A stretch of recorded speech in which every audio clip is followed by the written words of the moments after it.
tecnologia no agro. Conheça o software de gestão que vai transformar o seu negócio. Facilitamos a adoção de tecnologia na gestão dos procedimentos financeiros, administrativos, produtivos da bovinocultura e lavoura. Controle as informações do seu rebanho no seu dispositivo smartphone e ou tablet, com ou sem acesso à internet, sincronizando os dados dos animais e dos manejos com a nuvem Gerbov. Com a integração do app Gerbov, as balanças de pesagem e bastões de identificação animal, pode-se realizar os manejos de entradas, saídas, transferências, manejos de pesagem e sanitários, nutricionais, reprodutivas e troca de identificação do animal. Economize tempo e aumente o lucro. Entre em contato com o time Gerbov e marque uma apresentação demonstrativa.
Bom dia, pessoal, ou boa tarde, boa noite, depende de quando você está assistindo esse vídeo. Me chamo Daniel, sou o fundador da Sofia.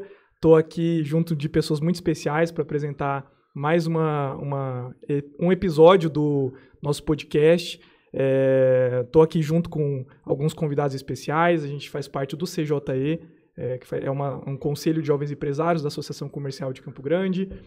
A gente quer agradecer, obviamente, nossos mantenedores, o Cicobi. Também estamos aqui junto, organizando esse evento dentro do podcast, etc., comigo. E, bom, antes de mais nada, eu vou deixar essas pessoas aqui se apresentarem.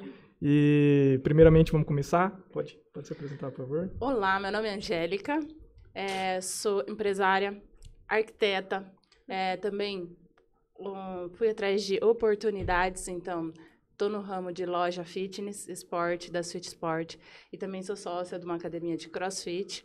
E é sobre o nosso tema hoje exatamente isso, as oportunidades de negócio além, né, do nosso círculo. Vai com você, Stephanie. Bom dia, boa tarde, boa noite, não sei, né? O horário que você está assistindo. Eu me chamo Stephanie, sou cirurgiã dentista de formação, atuante e proprietária da loja e confecção Richesse Jalecos e Scrubs. Olá a todos, obrigado, é um prazer estar aqui com vocês, falar um pouco da nossa história, compartilhar um pouco do que a gente aprende todos os dias.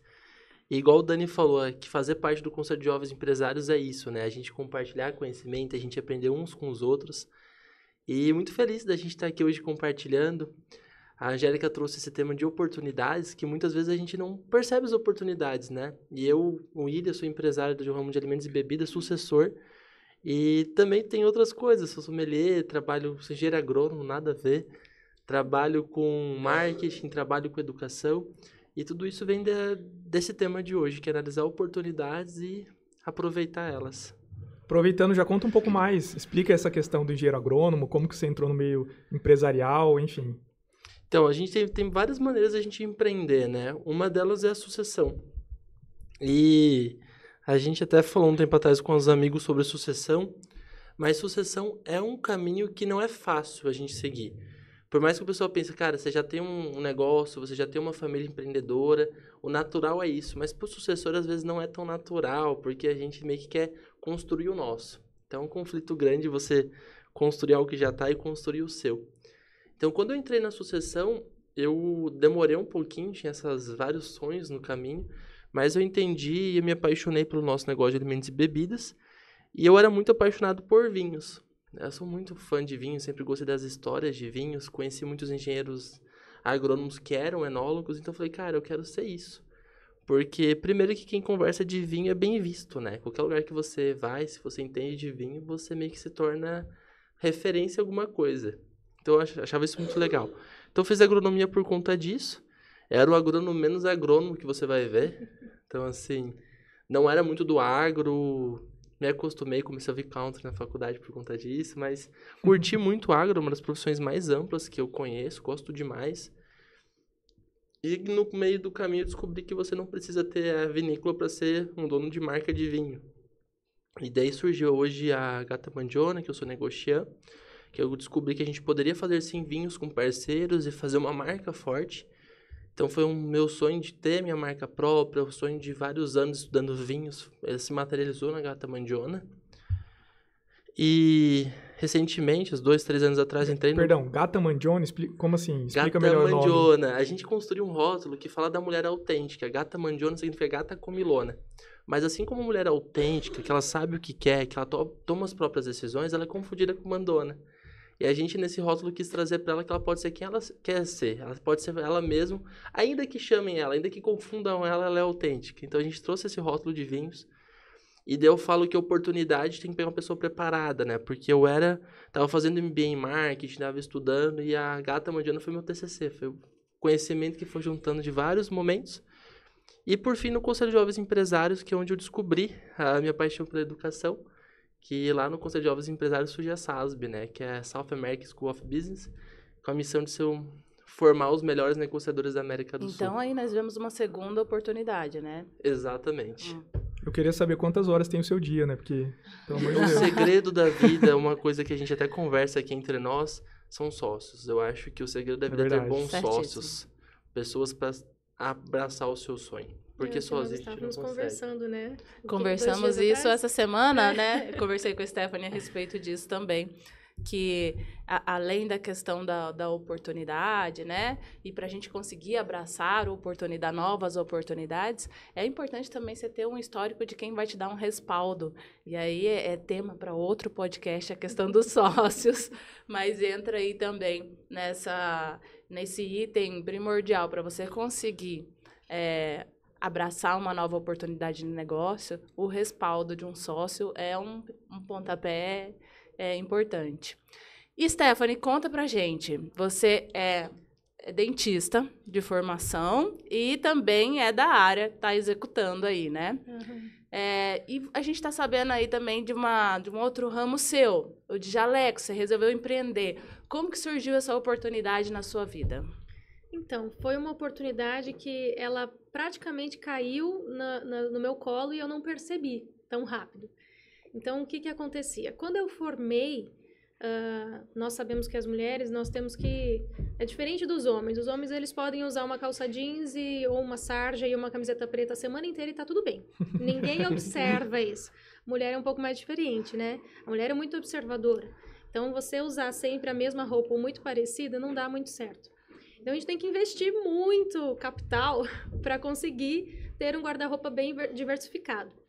Então, eu passei a pensar da seguinte forma: ou início de profissão, não dá para gastar muito, né? Tem que investir na profissão também. Não que investir em roupas não seja um investimento pessoal, um investimento profissional.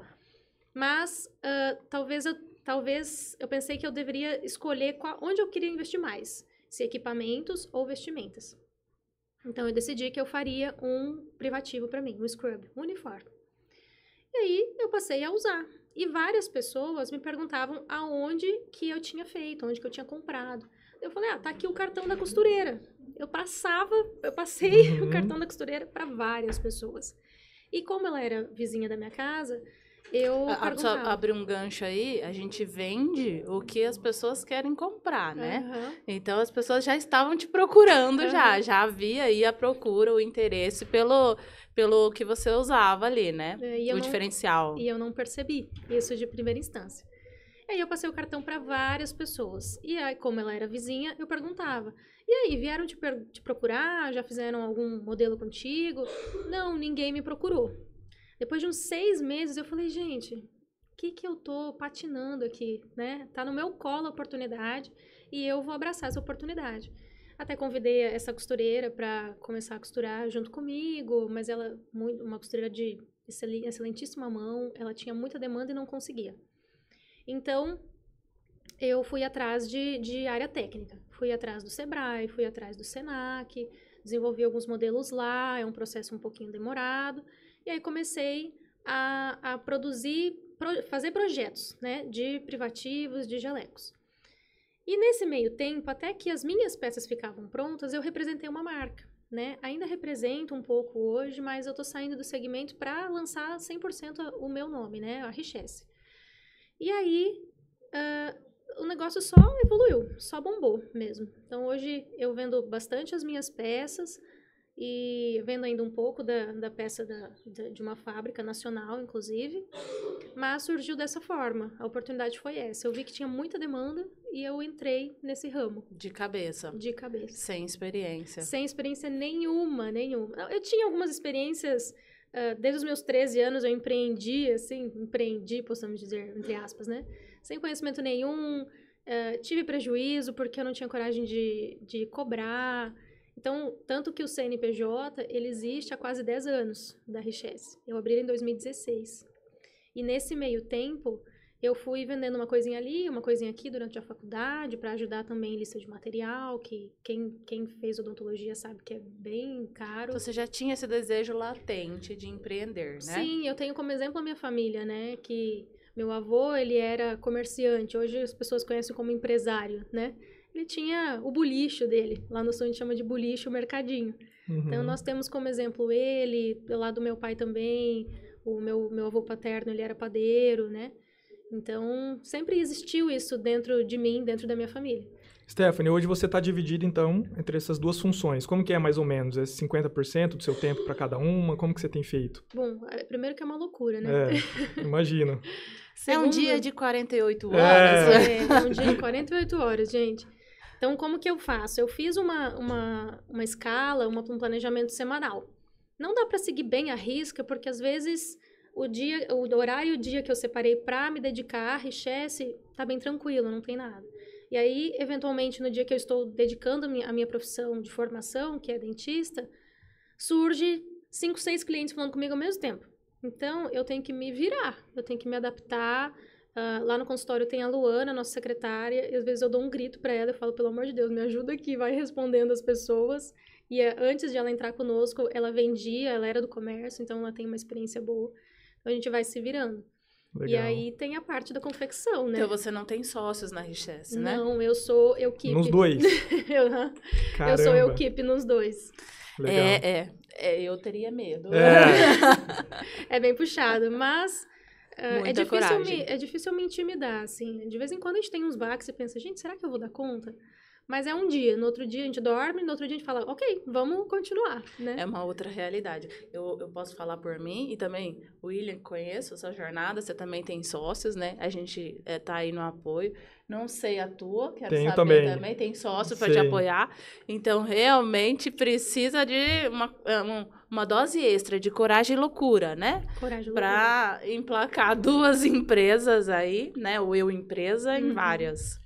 Eu acho muito legal, porque assim, a gente vê 2 perspectivas diferentes. Uma, você começou a empreender por uma demanda que existia, você enxergou essa oportunidade, você começou a atacar e fornecer uma oferta para essa demanda toda que estava surgindo. E no caso do William, pensando, por exemplo, no vinho, você teve meio que criar essa demanda. Ela não existia ali e é um desafio diferente. E daí eu queria entender como que funciona, assim, como que é essa perspectiva, você criar essa consciência nas pessoas, enfim. Assim, essa questão da oferta e da demanda, uma coisa que a gente falou ontem no CJT com o Ricardo, né? Antes, até... Estamos ainda com nó na cabeça. Exato, o Ricardo deixou essa pulga nas nossas orelhas. Mas, quando a gente fala de vinho, de modo geral, tem demanda, só que a oferta também é muito grande. E daí o que o pessoal fala sobre visão de futuro do vinho? O pessoal sempre fala o seguinte, que a nossa... Compara a gente com a Europa, que lá o consumo per capita é muito maior do que aqui. Aqui no Brasil, o consumo per capita de vinho chega a ser irrisório, irrelevante. E você vê, por exemplo, que a maior parte desse consumo é de vinho de mesa, não é de vinho fino. Então, vinho fino é um pedacinho muito pequeno. Então, eu sempre trabalhei nessa demanda pequena, só que com essa visão de que o Brasil pode sim crescer na demanda, a gente tem alguns entraves para tudo isso acontecer. Então, quando eu comecei a empreender, comecei a empreender com vinho fino, que era o que, para quem trabalha com vinho, dá mais vontade do vinho fino. A gente fala que é uma coisa mais elegante e tal. E eu tinha concorrentes gigantes para trabalhar, concorrentes muito fortes. Só que daí tem aquela questão do histórico da família. Meu pai e minha família, a gente compra vinho há mais de 30 anos de alguns fornecedores. E na época 2020, quando eu lancei a minha marca, o vinho brasileiro estava hypado. A gente já sabia disso, a gente estava investindo no vinho brasileiro. Mas foi o ano que o vinho brasileiro ficou em destaque. Como eu não poderia ir para Portugal na época fazer vinho com uma amiga nossa, eu fui para o Rio Grande do Sul e liguei para os fornecedores delas e falei o seguinte, eu tenho uma marca. E eu quero fazer essa marca para o mundo, né? Inclusive teve alguns erros ali e eu não tinha agência de marketing ainda, então podia ter errado naquela época. Que primeiro eu me apaixonei pelo meu sonho. Então eu criei uma marca porque eu tinha visto o marketing da Absolute. E eu queria uma marca para seguir o mesmo plano de marketing. Então eu criei a Infinity Vinhos Finos. Só que eu não consegui registrar essa marca, foi um baque muito grande, fiquei chateado. E daí uma amiga me fez uma pergunta, na época eu estava começando também a namorar a Beatriz, então ela me ajudou muito nesse processo também, me fizeram a seguinte pergunta, qual que é o teu público-alvo? Então imagina, o William gostava de fazer MBA em marketing na época, estava começando MBA e não tinha desenhado o meu público-alvo. Eu não sabia ao certo qual que era a demanda que eu ia atender. Foi quando eu percebi que as mulheres sim, elas começam no vinho, então elas que levam a gente pro vinho. Os homens, inclusive essa minha amiga de Portugal, ela achava muito estranho, desde pequenininho eu gostar de vinho. Ela falava, William, não é normal. Geralmente a mulher obriga o homem a gostar de vinho. Você tá muito antecipado. Não sabia disso. É uma mulher diferente, realmente. É, a mulher que começa a tomar vinho, a mulher que gosta dessa elegância do vinho. Então eu falei, cara, eu quero... mais da cerveja, né, do destilado, do uísque, né, a mulher que vai mais pro vinho espumante, né. Exato, e eu nasci no mundo de vinho, meu pai tomava vinho, meu pai é gaúcho. Então eu falei, vou começar atendendo as mulheres. E deu o segundo ponto, vou começar com vinho tinto. Até rodei uma pesquisa no Instagram lá, se prefere tinto ou branco, mas eu sabia que ia ganhar o tinto. Porque o tinto não tem tanto substituto. O branco substitui com a cerveja, o branco substitui com outras bebidas. E eu não queria errar tanto, né, porque o caixa era pequeno, né, peguei um dinheiro que eu tinha de outro negócio que eu estava trabalhando. E daí quando eu criei a Gata Mandiola, eu selecionei o público de mulheres. Daí eu desenhei até o que ela tinha feito. Pessoas que já viajaram para Gramado, já conheceram um pouco da experiência de vinho, já tem um pouquinho dessa vontade. E eu queria que fosse um produto mais, não de entrada, mas um produto mais reserva elegante, para as mulheres que já querem algo a mais. E o valor já tinha também, que é na faixa de 120 a 150 o primeiro rótulo. E daí surge a Gata Mandiola. Quando eu comecei a entender o público que eu queria atender, que eram as mulheres, eu percebia que tudo que as mulheres faziam, elas eram criticadas. Se a mulher tomava a decisão, se ela era uma empresária de sucesso, não, ela é muito chata, ela é brava, ela é muito fechada, ela tá fazendo tal coisa. Se a mulher gosta de falar um pouquinho mais, de brincar, não, ela fala demais, os termos são mais pejorativos, eu não vou falar eles ali. Mas a mulher, tudo que ela fazia, ela era criticada. Falei, cara, como assim? Tudo que ela faz é criticada, se ela é ela mesma? E eu vi que a gente pode fazer tal coisa que o homem não é taxado, né? A gente tem uma liberdade artística muito grande como homem. E eu falei, cara, a gente pode trabalhar essa autenticidade feminina. E daí surge a Gata Mandiola, a gente começa a trabalhar esse rótulo, e eu percebi que o propósito era um grande diferencial nesse mercado. Como a demanda e a oferta é grande, a demanda dá para melhorar, mas eu percebi que a gente tem um propósito, esse é nosso diferencial. Então assim surge a Gata Mandiola, com esse propósito da gente trazer a autenticidade feminina em ponto. Nosso propósito é seja você, independente do que falam, seja você. E assim eu toquei o resto da minha vida, o resto do nosso negócio. Eu joguei a Gata Mandiola. Quando eu resolvi montar a SAD, eu fui apaixonado por educação. E eu via também que tem muita oferta de cursos online, eu vi que tem muita oferta de conhecimento.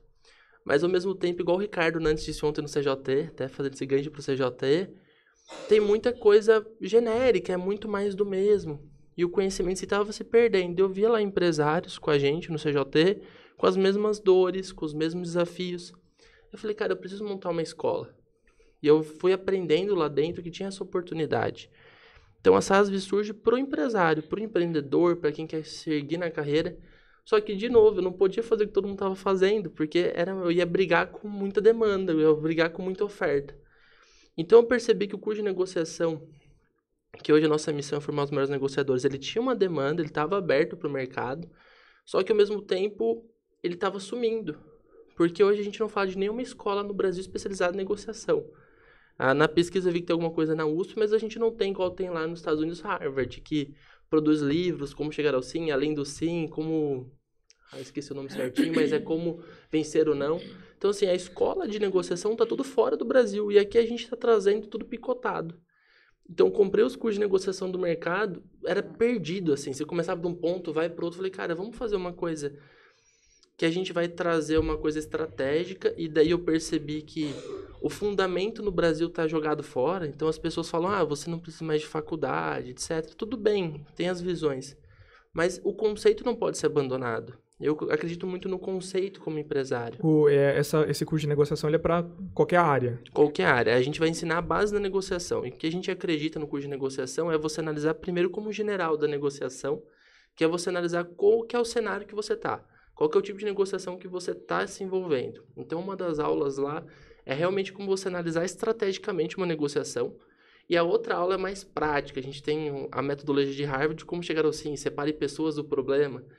E até para finalizar essa fala aqui, vou dar o exemplo de negociação no relacionamento. A discussão começa por um motivo e no meio do caminho a gente nem sabe mais porque a gente está brigando. Porque se confundiu o problema, que é a substância, com o relacionamento. Sei lá, a Kelly, eu conheço a esposa do Dani, a Kelly fala, Dani, você não lavou louça hoje. Eu não sei se isso acontece, acho que não, todos Dani. Os dias. É um homem exemplar. Pra evitar, né? Ela falou, você não lava a louça hoje. Daí, supondo, isso não acontece, que ele fala pra Kelly, poxa, mas eu lavo toda semana, você que não lava. Quando você vê a louça suja era o problema, daí acabou virando outro problema. Uhum. E isso é nas negociações de todas as maneiras. A gente tem esse problema acontecendo sempre. Então, a gente identificou a negociação como um ponto forte. Ela serve para qualquer profissão. Ela serve para o comerciante, ela serve para o empresário, ela serve para a esposa e o marido. E a gente resolveu fazer esse curso. E assim tá... E ele é online? Ele é online. A gente começa com... É o que eu falo, né? A teoria da coberta curta. A gente não consegue fazer tudo que a gente quer do começo porque o recurso é limitado. Uhum. Então, a gente falou, vamos startar ele online, vamos começar essa missão online e, aos poucos, a gente vai abrindo para experiências imersivas presenciais. Então, esse é o nosso primeiro curso. Ele vai ser o curso base da escola. A gente tem outros 2 cursos vindo. O de gestão eficiente de varejo, que é um curso que eu sou apaixonado. E o de negociação, mas o negociação é a nossa pilar. E o de negociação já iniciou? Já iniciou. A gente vai abrir o carrinho agora. A gente está com preço especial para os 100 primeiros, que vai sair de R$ 700 por R$ 300. Olha a oportunidade, hein? Caramba. E vai ganhar um presente. Todo mundo que se inscrever vai ganhar um livro de presente. Um livro focando no fundamento. O livro não é nosso, é um livro do mercado. Porque a gente acredita no fundamento e no estudo. Então, a pessoa vai ganhar um livro. E qual que é a duração desse curso? Então, o curso... A nossa ideia é que esse curso ele seja um caminho para a pessoa. A nossa ideia com a SASB é ser uma rota para a pessoa. Então, que o curso ele não deva... Não estou limitado ao tempo, mas a gente vai ter um cronograma específico. O que a gente recomenda? Que cada módulo a pessoa leve uma semana para fazer.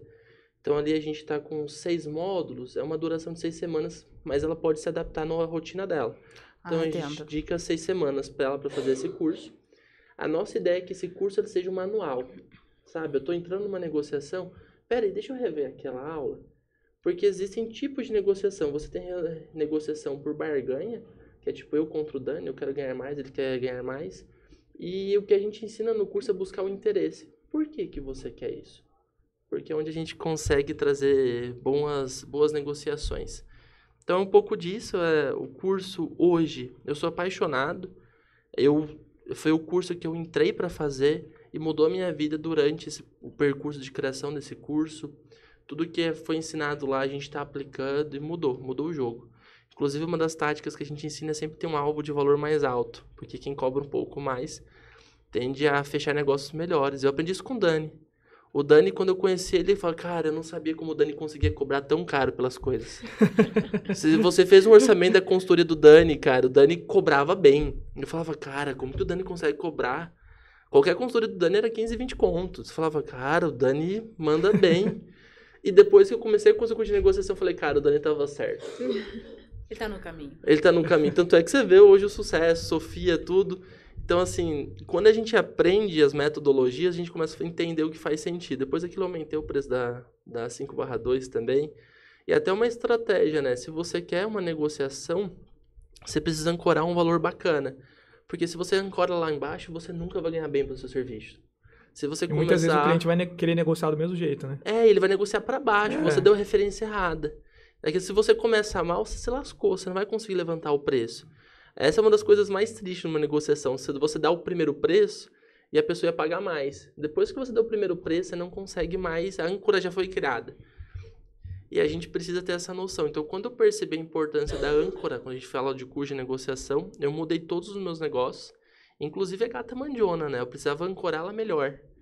E eu estou ancorando agora novos produtos. E falando de demanda, a gente lançou também na família Francisco, que é a marca de vinhos, a Bela Vete. A gente percebeu que a demanda era para o vinho de mesa, mais barato, a gente conseguiu lançar um vinho de mesa com qualidade de vinho fino, com uma uva criada por engenheiros agrônomos da Embrapa, por isso a preparação de ser agrônomo, de ver oportunidades. E a gente está lançando no mercado, um rótulo massa, produto legal, a gente tá bem animado com esse projeto novo. Muito bom. Nessa pegada de oportunidade de negócios, eu vou levantar uma bola aqui para mim, vamos ver se vocês pegam. A gente repara que, muitas das vezes, a oportunidade ela aparece para a gente nos piores momentos, né? No pior momento da nossa fase, uma trajetória ali. O William até falou, né? A questão de você saber a demanda e tudo mais, né? Mas também você entender da demanda, mas também você tentar fazer do limão... Uma limonada. Uma limonada, né? A Stephanie viu a oportunidade ali, talvez de crescimento, busca da liberdade, né? Você tinha me comentado já em outra conversa que você buscava essa liberdade, né? Uhum. Acho que todos os empresários buscam essa tal da liberdade, né? Eu ainda também não encontrei, não.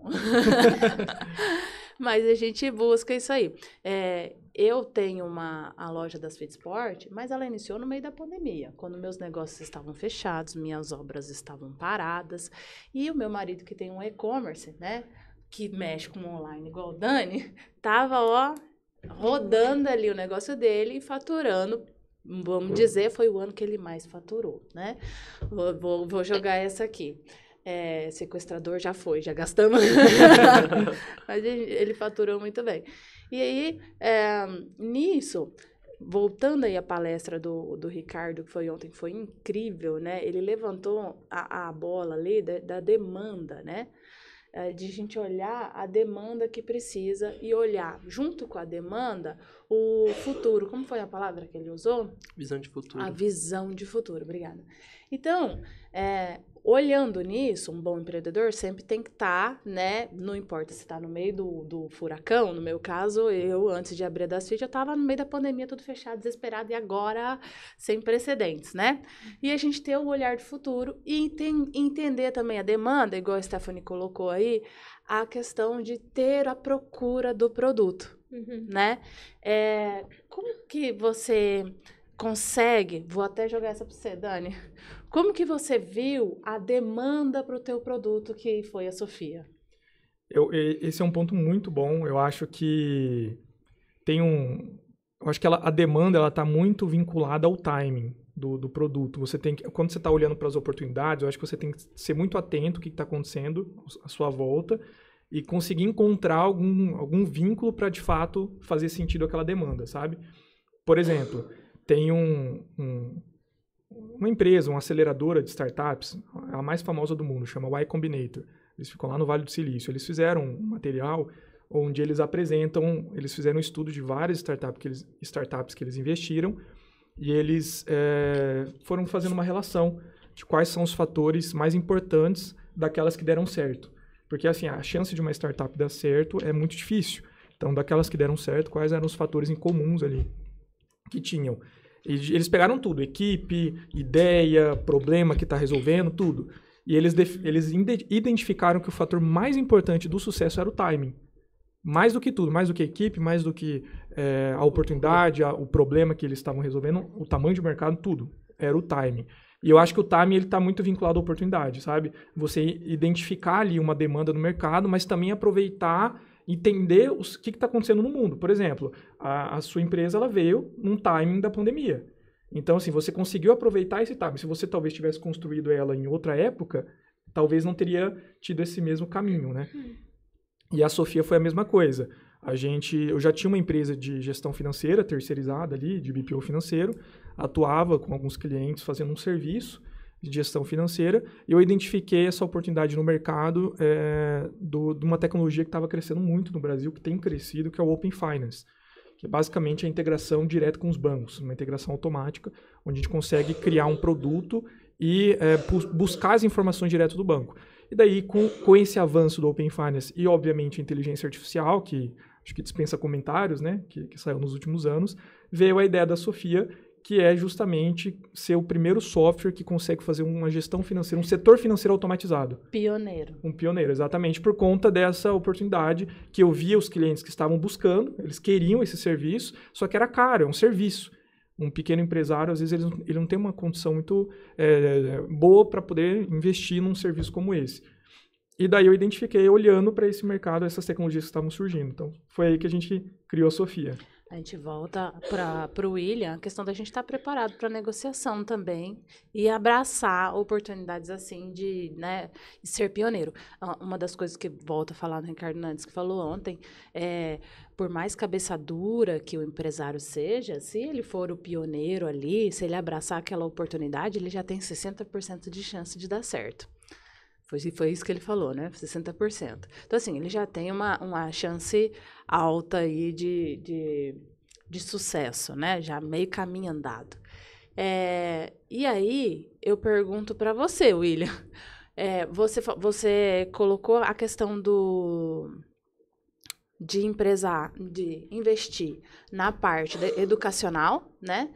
E você visualizou essa parte educacional como demanda quando você já estava com outros negócios em andamento. E aí você sentiu falta dessa parte aí da educação específica para negociação, porque você já se sentia uma falha ali, um gap ali?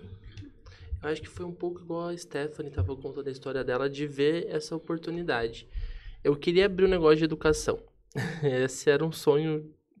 Eu fui movido muito por sonhos de crianças, assim. Até o meu sonho do vinho era um sonho de criança. E educação, eu sempre amei ensinar, sempre ensinei sobre vinhos. Então, a negociação foi uma maneira da gente entrar no mercado com diferença. A gente percebia, por exemplo, que lá num site de cursos, o curso com melhor avaliação era o curso de negociação. Eu falei, cara, tem demanda para isso. Mas não era uma coisa que você dominava tanto. Era uma coisa que eu fazia igual todos fazem, uma coisa involuntária. Eu achei um pouco da história da Stephanie. Ela já se preocupava com as coisas dela, de fazer o jaleco dela, de fazer, como que é o nome? O scrub dela. Então foi um pouco disso, sabe? Eu tava estudando, eu sempre fui um cara muito de leitura. E só que a negociação ainda não tinha virado a minha chave, que eu precisava estudar a negociação.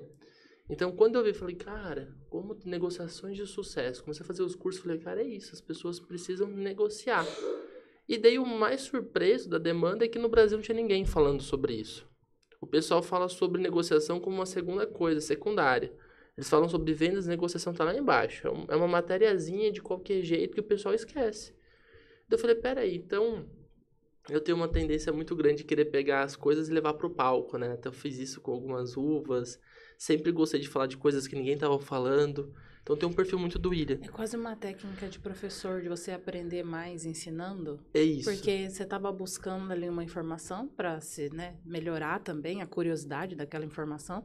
E acabou daí surgindo uma empresa. Surgindo uma empresa. Eu estou no momento disso, né? Hoje eu estou num cenário que eu faço parte da associação. Conheço muitas pessoas lá na associação. A importância do associativismo. Então, assim, falei, cara, eu vejo muitas pessoas que podem usufruir desse serviço. Por que não ter um produto para oferecer para as pessoas conhecerem? E daí surge a negociação, essa oportunidade. Vi um cenário que não tinha ninguém falando e vi um cenário do que as pessoas querem. O Dani é startup, né? O Dani vai vender a empresa dele por alguns milhões ou bilhões daqui a um tempo, eu tenho certeza disso. Mas eu queria ser uma escola tradicional. Então, por isso que a gente tem um school no nome, Escola Sul-Americana de Negócios. Porque eu percebi que a escola sumiu.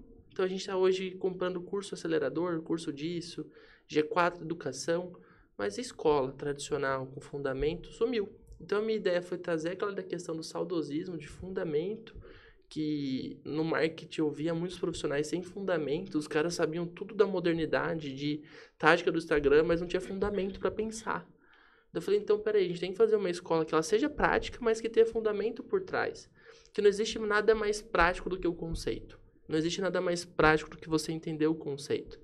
Eu acho que é um pouco disso, né, Stephanie, quando você construiu a sua marca, né? Não existe nada mais prático do que viver essa dor e saber o dia a dia, né? Com certeza. A marca, ela iniciou, como eu falei, a partir de uma dor que eu tinha, né? Que eu precisava usar uma roupa que não fosse... Que não importava se eu ia repetir ela 2 vezes na semana ou não. Se aquela roupa ela vai durar 2, 3 anos ou não, não importa. E eu percebi que outras pessoas tinham essa dor. Muitas pessoas, na verdade, né? Inclusive, hoje eu tô vestida de scrub, né? É uma peça versátil que sai daquele tradicional privativo de hospital, sabe? Então, a gente consegue trazer um negócio moderno, uma roupa que você usa no seu dia a dia, você pode depois ir para um rap ou ir buscar o seu filho, porque muitas pessoas fogem desse uniforme por essa cara muito uniforme, sabe? Sem estilo, sem beleza.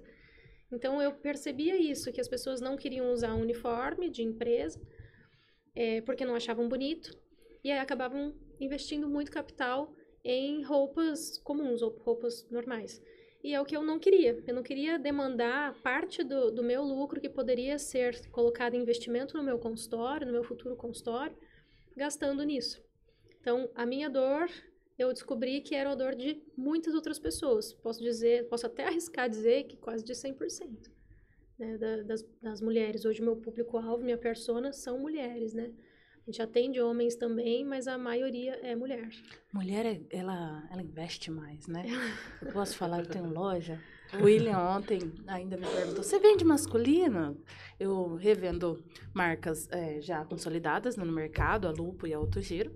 E sim, eu atendo masculino. Mas a questão é que o homem, ele usa um short... ele é muito prático. Pra ficar em casa, pra treinar, pra ir jogar Até futebol, pra ele ir no rasgar. churrasco. E olhe lá, né? buscar. E E olhe olhe lá. lá, né? Dependendo do Em rasgo, casa. você ainda usa ele.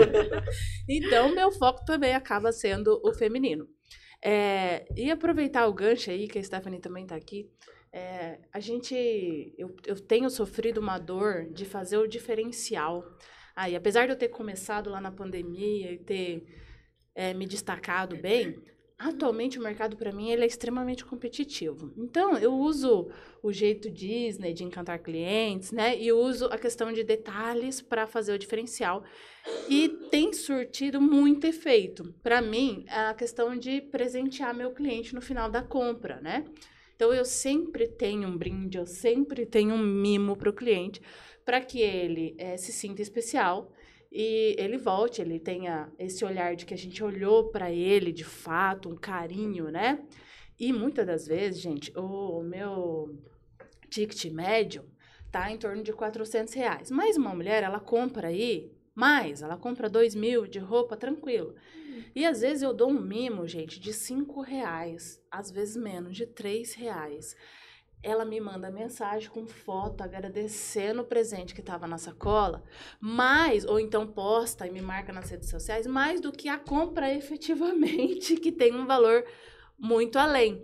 Então, eu descobri aí, sozinha, né, na prática ali, o quanto fazia diferença esse agrado, tanto para fidelização, para o cliente se sentir especial e visto. E, usando essa técnica, eu fui atrás sozinha, de comprar coisas que eu pudesse dar de brinde, não necessariamente meus produtos na loja. Aí foi de xuxinha, esponja elétrica de rosto, gente, tipos de sacola reciclável, já foi de vários tipos, a gente já teve aí. E eu fui fazer Empretec e eu tinha que me virar sozinha para conseguir esses brindes, às vezes querer personalizar, bolsinha. E nunca consegui, de fato, uma empresa que fizesse para mim mais prática, afinal de contas, como a gente disse aqui, nosso dia tem 48 horas, a gente não tem tempo, muitas das vezes, para abraçar a vida, né?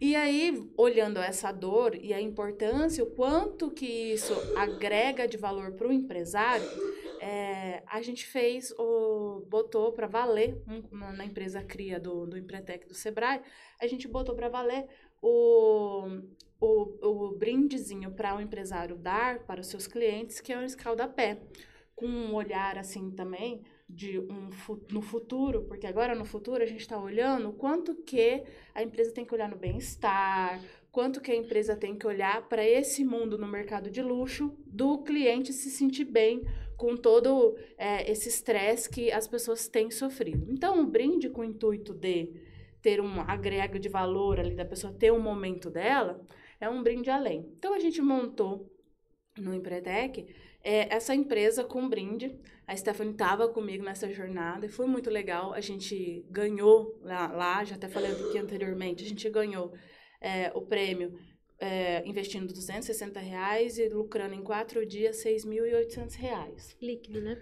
Então, assim, foi o lucro mesmo, foi R$6.800, R$6.500. E tinha demanda do produto. A demanda do produto. Aí entra, onde eu quero chegar, a questão da dor, da demanda, né? Então, foi muito interessante, porque lá no Empretec a gente teve a oportunidade de botar em prática, mas já coloquei em prática algo que tinha dor, igual o William aí veio aí com a pauta de que ele sentia essa falta aí na educação e tudo mais, na negociação. E aí eu coloquei ali em teste, né, o protótipo da empresa e deu muito certo. Então, quando a gente olha, assim, tanto momentos difíceis ou falhazinhas ali que a gente está tendo, dificuldades que a gente está tendo no nosso setor, como o William também tinha levantado antes, a minha dor é muitas das vezes de vários empresários, né? E aí que está a oportunidade, né? E aí Exatamente. que está a oportunidade, né? A gente vê onde que a gente está com dificuldade, abraçar aquela dificuldade, resolver o problema e aí vender a solução. Isso é ser empresário, né? Isso é você resolver sempre, tentar resolver sempre a dor, trazer a solução que muitas vezes vários empresários não estão identificando na própria vida. Eu tenho muita demanda de, talvez, vamos pegar um exemplo genérico, eu preciso de alguém que faça gestão das minhas mídias sociais, eu acredito que eu dou conta, mas na verdade não dá, porque não tem aquele fluxo, não tem aquela constância, e aí você percebe que você precisa contratar uma empresa para isso. Né? E você observa que a diferença do amadorismo de você fazer sozinho para uma empresa de marketing, para um gestor de mídias, é gritante, é absurdo. Então, ali tem uma solução de uma dor. Né? E ser empresário é isso, resolver os problemas dos outros, seja no setor alimentício, seja na educação, seja na tecnologia, em roupas, né? Saúde. Então, a gente sempre está ali para... No meio de startups, eles têm um ditado muito comum que é para você se apaixonar pelo problema, né? E não pela solução. Exatamente. O fundador da Waze, que ele sempre falava isso. Porque startup, ela tem esse desafio, né? Como você tem que escalar muito rápido, você também pode quebrar muito rápido. Não é uma empresa que você vai crescendo tranquilo, ali pagando suas contas. Não, geralmente você pega um investimento, você tem que fazer o negócio acontecer. Se não acontecer, você fecha e acabou. Né? Já foi. Então, eles falam muito isso, cara, se apaixona pelo problema, porque às vezes a pessoa fica muito apegada ao que ela construiu de solução. E às vezes aquele problema ali nem é tão grande, às vezes aquele problema já foi solucionado por alguma outra coisa mais simples e você tá lá, batendo a cabeça na sua solução, tentando melhorar ela, colocar mais funcionalidade, mais, enfim, deixar mais bonitinha, sendo que às vezes nem tem mais demanda, né? Eu achei muito legal a parte da sua startup, que resolve a parte financeira, ali dá uma assistência financeira, né? E pensando no iniciante, no liberal ou no empresário, que às vezes não tem muito recurso financeiro para fazer uma consultoria financeira e pagar lá mensalmente, né? Um contador também, que a gente sabe que bom, se for colocar na balança, não sai caro, mas Sim. é um valor investido alto. E nós saímos, muitas vezes, da faculdade, acho que isso eu posso falar por todo mundo, né? Sem noção nenhuma de gestão financeira, de negócios. De nada, né? Nem da própria profissão. Não sabe nem gerir a própria vida pessoal, o quanto que gasta na vida pessoal. Tem um livro, O Mito do Empreendedor, do Michael Gerber. Eu sempre trago esse ponto. Ele fala que todo empresário, ele tem 3 perfis, né, diferentes. A gente tem um pouquinho de cada, todo mundo. Perfil administrador, que é o que gerencia o negócio ali, o cara das planilhas. O perfil técnico, que é o que entende muito da área de atuação. Por exemplo, um dentista, quando abre um consultório, ele tem muito perfil técnico, ele entende bem do assunto ali. e o perfil empreendedor, que é o sonhador, o cara que está olhando para 5, 10 anos na frente, visionário e tal. O que a gente vê no Brasil? Isso que você pontuou é muito verdade, não só para quem sai de uma graduação. Aqui no Brasil, todos os empresários, a maioria, eles têm um perfil muito forte, técnico e empreendedor. E eles faltam muito esse perfil administrador, essa parte de gestão. Porque é o que é nos ensinado, né? Dentro de uma grade. Exato. E assim, qual que é o problema disso? Essa parte de gestão, ela nunca é o que gera valor diretamente para a empresa. Ela sempre é uma coisa mais secundária. É uma coisa mais primária, no plano de né? fundo. Exatamente. Não é o que gera valor. O que gera valor é fazer um atendimento. O que gera valor é fazer uma venda. Não é muitas vezes fazer a gestão, mas a gestão ela é fundamental, ela é a base, né? Exato. Cara, que vai dar segurança a longo prazo. Exato. Que vai alavancar você ou declinar você. Exatamente. E E a oportunidade quebra por falta de caixa. a oportunidade que a gente identificou foi que assim, a maioria das soluções que existem hoje, elas exigem que essa pessoa, esse empreendedor, ele aprenda de alguma forma a fazer aquilo. Você contrata um software RP, você vai ter que saber lançar, você vai ter que parar para fazer isso, você vai ter que ele vai te dar um relatório, você vai ter que ler ele. Ter tempo também. Exato. Então a nossa oportunidade vem nisso. A gente quer ser o primeiro que não precisa ensinar. A gente vai se comunicar com esse empreendedor pelo WhatsApp, vai ser um chat ali com inteligência artificial no WhatsApp, e por essa conversa no WhatsApp a gente vai controlar toda a gestão financeira dele. Vamos lançar pagamentos, recebimentos, criar contas a pagar, receber, fazer a conciliação com os bancos, DRE. tudo por uma conversa dentro do WhatsApp, DRE, entendeu? Exatamente. Prático, né? Então a oportunidade foi nisso, entendeu? Muito legal. E assim, Dani, é um ponto legal que você trouxe. Acho 2 pontos. O primeiro que a gente está falando bastante de demanda, mas também mensurar a demanda, né? Eu acho que é um ponto muito importante, que às vezes a gente fala, cara, tem demanda. E quando eu fiz o Empretec, eu acho que não existe mais essa empresa, eu conheci uma moça que ela tinha aberto, o esposo dela era militar, ela abriu um negócio aqui porque ela teve que se mudar para Campo Grande. E o pensamento dela foi o seguinte, eu ando de bicicleta, todo mundo que eu conheço anda de bicicleta, aquelas bicicletas mais caras, eu vou abrir uma loja de bicicleta. Então ela imaginou que a demanda era grande porque no convívio dela era bastante. Na prática, a demanda não refletiu nisso. E dela descobriu que era uma demanda que ela achava, percebida que não era real. Então, assim, eu queria compartilhar com vocês até o Dani, Stephanie, Angélica, como mensurar essa demanda. Acho que esse é um ponto importante, para não ser uma demanda que a gente percebe no nosso ciclo, mas que não é verdade. E o segundo ponto que o Dani trouxe é como mostrar, porque às vezes você tem uma demanda, ela é possível, mas às vezes o empresário ele ainda não entendeu o que ele precisa. Igual você falou, ainda é pano de fundo. Ele ainda acha que o problema dele é vender mais. E ele não percebe que o problema dele é gestão financeira, é lucro de verdade. E isso a gente fala até no marketing, muito lá na 5/2, sobre nível de consciência. Então, como que vocês veem essa questão de mostrar para a pessoa que ela realmente precisa daquilo? Eu acabei de notar que tem mais um curso para você lançar. Para a gente analisar as demandas e o futuro, igual as pautas que foram levantadas ontem pelo Ricardo, né? O quanto isso vai ser fundamental para o nosso futuro aí, em questão na vida empreendedora, para os nossos novos negócios, nossos novos bebês, né? Então, isso é uma coisa que está fritando minha cabeça também, nas últimas horas, inclusive. Que demanda que está a parte do IA, né? A parte do nosso futuro que fala assim, é um futuro distante, mas não é, um futuro muito próximo, né? A questão do carbono, onde a gente se encaixa, qual que é a fatia dessa pizza ou desse bolo que eu vou pegar, né? Onde eu posso inovar. Então, tá faltando um curso para a gente conseguir enxergar isso aí com mais clareza, né? A gente fala muito em Empretec que às vezes a gente faz as coisas acertando, mas apertando todos os botões, né, do controle do videogame. Quando você aprende, de fato, qual que é o botão que você apertou que deu aquele comando de sucesso, né, é que faz a diferença. Então, muitas das vezes eu não entendia como que o Dani negociava, o porquê, qual que era a técnica, né? Com um curso que você tá lançando aí, que eu já tenho total interesse, de negociação, você começa a enxergar onde que qual que é a técnica, qual que é a estratégia a usar. A mesma coisa também fica aí a minha interrogação gigante. Como analisar corretamente a demanda e com um olhar no futuro, olhando todas as tendências, né? Para onde o mercado vai evoluir, para onde ele vai expandir. O agro é um setor ali que tá tipo assim, 880, né? ele precisa se adequar. Mas não significa que ele vai perder muito dinheiro. Ele pode ganhar muito, mas ele precisa se adequar. O nosso estado é muito agro, né? Eu observo essa gestão, como dentista, eu atendo em Maracaju a cada 15 dias, né? Então, nós temos muitos pacientes do agro. E eu observo essa gestão que eles sempre estão muito preocupados com a economia, política mundial.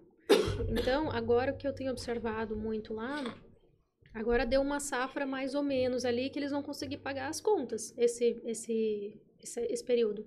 Não deu lucro, também não tiveram prejuízo. Mas, na safra passada, muitos perderam milhares de dinheiro. Milhares. Porque os insumos eles compraram num período que estava muito caro e eles venderam muito barato. Então, o que muitos estão fazendo agora, quem conhece ali Maracaju sabe que a terra é maravilhosa, né? Eles estão plantando cana, porque é o que está valendo a pena financeiramente, porque o soja e o milho está muito caro plantar agora. Eles guardaram os insumos para, posteriormente, voltar a fazer dinheiro de verdade, sabe? Então, pensando nessa questão de demanda, tem bastante demanda também de álcool no estado, né? O álcool do milho, Sidrolândia ali tá construindo uma big de uma empresa para trazer o álcool, produzir mais álcool para combustível, né? Aqui para o estado. Então, eu vejo que eles estão muito ligados nisso. E eles pensam também, eu observo que a maioria deles pensam daqui 10 anos. Então, ter essa longevidade, pensando lá na frente... É um ponto muito importante na vida de um empresário, né? Visão de longo prazo, né? A gente está acostumado como empresários, e se você olhar os negócios tradicionais, é muito o dia a dia, né? A gente está se preocupando em sobreviver. Porque você citou essa questão da liberdade, eu nunca tive muita expectativa da liberdade. A gente como empresário tem uma liberdade, por exemplo, para vir num podcast aqui, mas ao mesmo tempo depois até meia-noite no restaurante, 11 horas da noite. Então eu vi meu pai nessa vida de empresário, então eu falei, cara, provavelmente eu não vou ter tanta liberdade como eu quero. Você então já tinha um histórico eu estou ali, vacinado já um pouco, não encontrei esse caminho. Caí nesse golpe aí. Eu ainda não, pelo menos na fase que a gente está jogando, a gente ainda não tem essa liberdade. Talvez numa próxima fase... Eu acho que vai agora... aumentando as responsabilidades no fim. Que tá agora, tipo, a gente, meu pai, acho meus que fundadores... A gente seguirá sendo iludido. A gente só vai filtrar, na verdade, a gente vai resolver os problemas maiores, os pepinos maiores, né? Esse é o objetivo. A gente demanda, mas a gente sempre vai estar apagando o fogueiro, como diz a... E vocês analisam oportunidades diferentes? Aqui falou em 10 anos aí pro estado? Sofia, William. A gente lembra aí que nós temos aqui empresas grandes vindo para cá, a indústrias, né, usinas, Camapuã vai despontar, não é nem Camapuã, é do lado de Camapuã ali que vai instalar uma, Riba já tá aí, Riba já tá, né, mas do lado de Camapuã vai ter uma nova, que vai começar a construção. Inclusive, devia ter comprado um terreninho lá. Deveria. Vai acontecer igual em Ribas. Angélica, eu penso que eu deveria ter comprado uma cota da Sofia quando o Dani me tava lançando. Só que ele não me ofereceu, mas me arrependi. Ele sentia no mercado de ações, já que eu já investi. O Ricardo falou que investiu numa startup com 200 de retorno, eu perdi essa chance com a Sofia, porque a cota tava barata. Mas igual você falou da demanda, eu enxergo o Ribas como demandas possíveis, porque vai ter gente. Onde tem gente, tem demanda. É questão da gente saber como encaixar. E o que eu tenho visto é até compartilhar com vocês. O pessoal tem falado da Rota Bioceânica que o Campo Grande vai ser o novo centro distribuidor do Brasil. Que a gente está bem centralizado em tudo isso. E a gente está bem dentro dessa rota. E daí lá na associação comercial, ouvindo isso, eu comecei a me interessar por esse assunto. Hoje a gente tem um concorrente, que é o Goiás. Goiás também está centralizado no Brasil, pode ser um potencial distribuidor. E nós temos as empresas que vão vir para Campo Grande. Então, o que eu analiso? E quando a gente falou de Bioceânica, eu fiz uma palestra com o Ricardo Normando, da FTX. A gente sentando, a gente começou a conversar.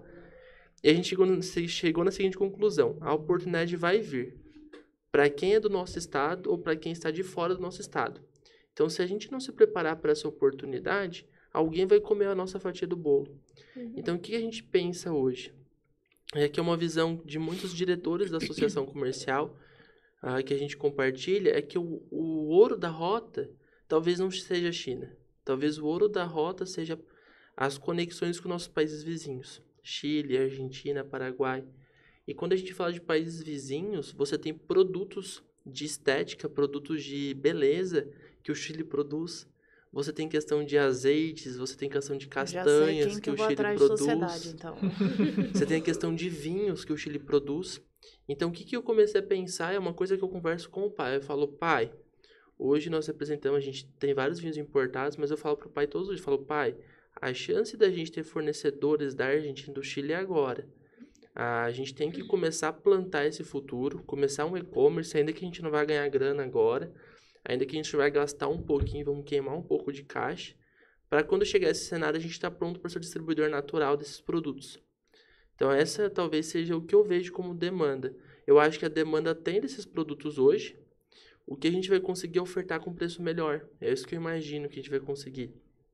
Eu acho que a gente vai ter mais acesso a esses produtos, mais acesso, por exemplo, a doce de leite argentino. Imagina essa loucura de Eu doce tenho de leite. visto uma movimentação por pessoas aqui mais instruídas e tudo mais, mesmo o pessoal do agro também, se especializando, indo atrás para a questão importadora. Justamente porque aqui tem um futuro nisso, né, de porta. E aí, se a gente vira a porta, quem tem a instrução aí para importar, com certeza tem um pulo do gato aí na frente. Imagina você ter junto com a Dasfit uma linha de cosméticos para quem faz esporte.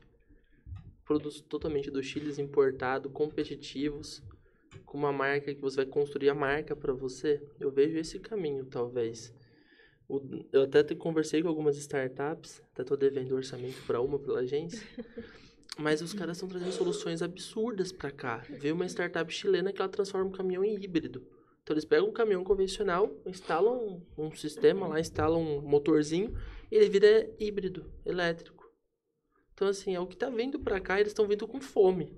Então a oportunidade para primeiro talvez o Dani atender eles com uma solução financeira ali, pensando, talvez...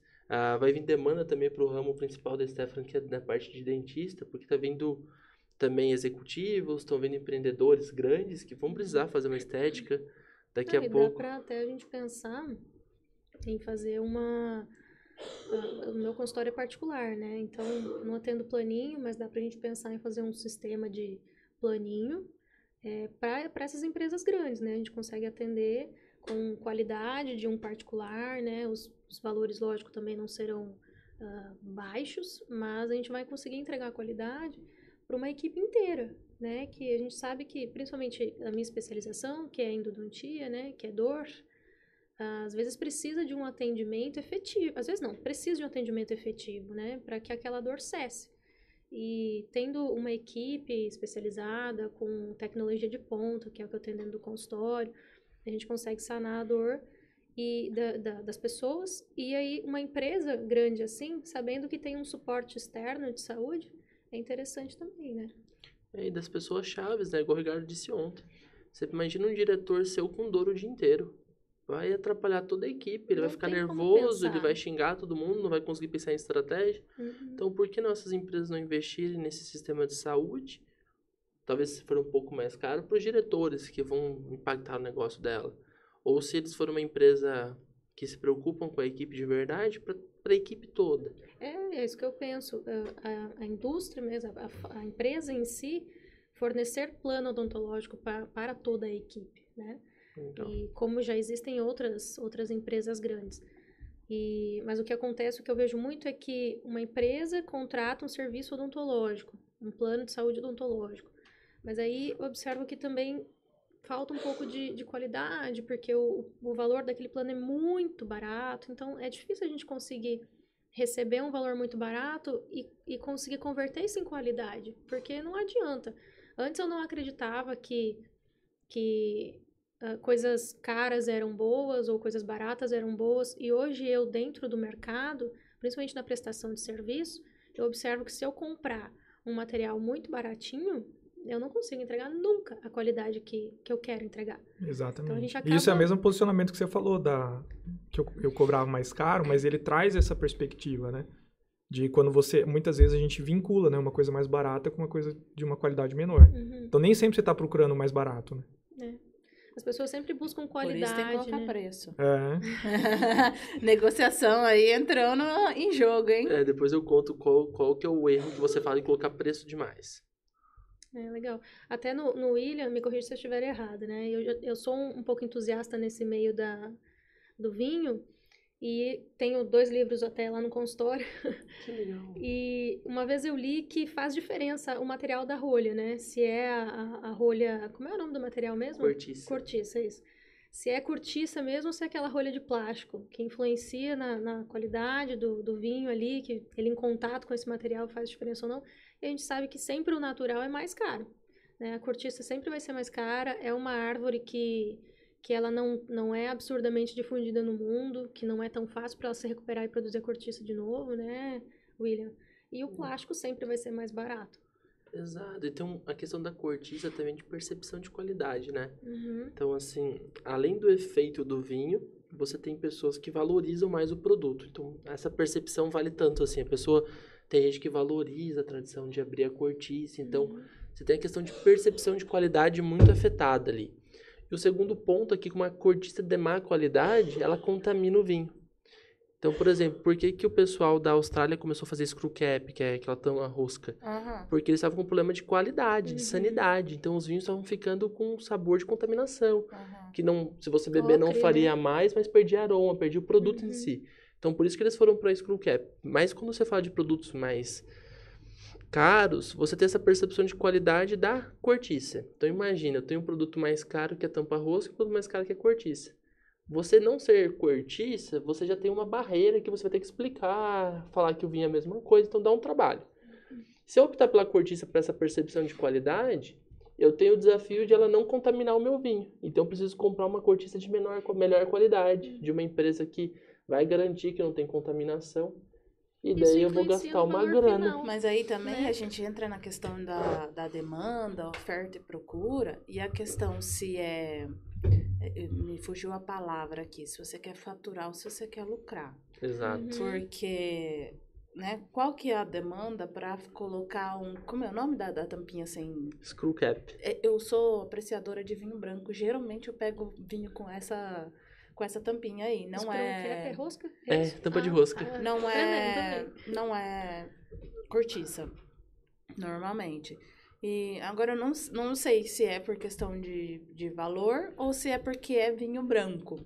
Mas vinho difícil. Branco roda bem. Screw cap, a pessoa usa bastante. Então, é difícil eu ver com cortiça. Mas, ultimamente, eu tenho muito, assim, analisado a questão do lucro. Se vale a pena eu investir num produto mais caro, falando como um empreendedor que está atrás do lucro, né? Por ego, estou, né, faturando tanto, trabalhando com o melhor, mas de fato, quanto que está girando e entrando de lucro aí no meu caixa? Qual que é a demanda? A gente falar assim, quantos ricos de fato, qual que é o perfil, quem é meu público-alvo, quantas pessoas tem aqui com poder aquisitivo para consumir esse produto? E quantas tem aqui para consumir um produto de um valor menor e que de fato vai me render lucro, né? Vale a pena eu abrir uma loja da Ferrari aqui? Ou vale a pena eu abrir uma... Loja da Ferrari em São Paulo. Não, ou outro produto que seja... Eu comparei Ferrari, mas... tipo assim, Fiat ou Louis Vuitton ou... Melissa, entende? Então, assim, o que vale a pena eu abrir? Porque qual que é? A gente falou no início aí que a gente vende o que procuram, né? Eu acho que é importante a gente sempre... Talvez uma das coisas mais principais, primordiais a gente saber é a persona. Porque a gente não tem necessidade, também não consegue atender, por exemplo, falando bem regional aqui, atender Campo Grande inteira. É impossível, né? E tem outras lojas por aí também, tem outras empresas, outros prestadores de serviços, outras tecnologias. E quando a gente foca na nossa persona, bem delimitada mesmo, bem enxuta, a gente consegue daí ter essa visão do que a gente quer abrir, do que a gente pode abrir, se vai ter um sucesso a gente abrir uma empresa da Ferrari ou da Fiat, que as estradas estão aí no agro rodando muito, né? Não vai colocar uma Ferrari nunca. Por exemplo... Campo Grande não vende Ferrari. Nosso asfalto ainda... Então, eu não queria chegar Ferrari nesse só pra ponto. passar na Modesto não tava Você só falando, consegue andar na né? Afonso Pena. É realmente, né? Meio remendado. Você Não é à sabe toa que... que aqui a caminhonete ela é muito difundida também, né? É Porque melhor- o carro que mais É melhor aguenta aqui vender no nosso RAM estado. do que vender Ferrari. É. É. Não tô nem falando de diferença de valor, Mas né? você Não, é de sabe. questão de aguentar mesmo, de É. qualidade. Não que a Ferrari não Mas tem que um qualidade. Uninho tem ia muito. bem Claro, também. claro. Um Uninho quadrado aqui ia vender Eu mais. acho muito interessante esse ponto, porque eu acho que a gente vê... a gente está falando, acho que, de duas vendas diferentes, né? Uma seria uma venda, de fato, de um produto que as pessoas, né, para uma população maior, e o outro é uma venda de luxo, né? Eu acho que o vinho, ele tem essa característica. Muitas vezes, dependendo do vinho, ele tem muito mais um papel de uma venda de luxo, como uma Louis Vuitton, uma marca desse nível. Então, eu acho que o pensamento, talvez, eles tenham uma perspectiva diferente, né? Eles não ligam muito necessariamente para alguns pontos, porque a persona deles está disposta, tipo, eles nem estão olhando o valor daquele negócio. Você pode Mas cobrar mais O caro. William levantou uma questão aqui pra mim, que eu fiquei matutando até agora.